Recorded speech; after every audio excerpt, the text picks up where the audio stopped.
May I take a moment of our time and ask God to bless our day today?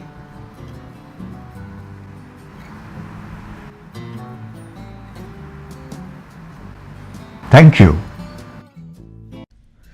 My neighbor's wife stood at the entrance of my house. "Keep an eye on my husband," she said. "Where are you going?" I asked. "To work," she said. "Work?" I asked, thunderstruck. My neighbor, I thought, was rolling in money. Whatever was his wife going to work for? "Yes," she said, "I've taken a job. My husband's business is doing badly, and somebody's got to bring some money home." There was a tear that was glistening in her eye, and I was afraid it was the beginning of many others. "Is he sick?" I asked. "No," she replied. "Then why isn't he getting his business back on its feet?" "He's left it to God," she said. "Wonderful," I said, wondering when my neighbor had turned to religion. "In fact, after his visit to the temple, he wants to see you today," she said. "Whatever for?" I asked, hoping it was not for a business loan or any other kind of borrowing. "He wants to come with you to church," she said.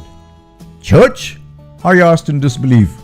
My neighbor and I had long discourses which had sometimes gone into the wee hours of the morning about our respective religions, and I knew that he had no particular fondness for the insides of a church or even a temple for that matter.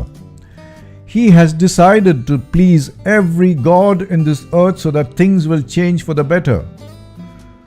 There was a commotion, and I saw a very disheveled man appearing behind my neighbor's wife. It was my neighbor. "What has happened to you?" I asked. "Everything is in the hands of God," said my bedraggled and slovenly dressed neighbor reverently. "Come," he said to his wife, "it is time for prayer." "I'm already late," said his wife, and she hurried away. I heard the phone ringing in his house. "Somebody is trying to get in touch with you," I said. "It is an unlucky time to pick up the phone," said my neighbor.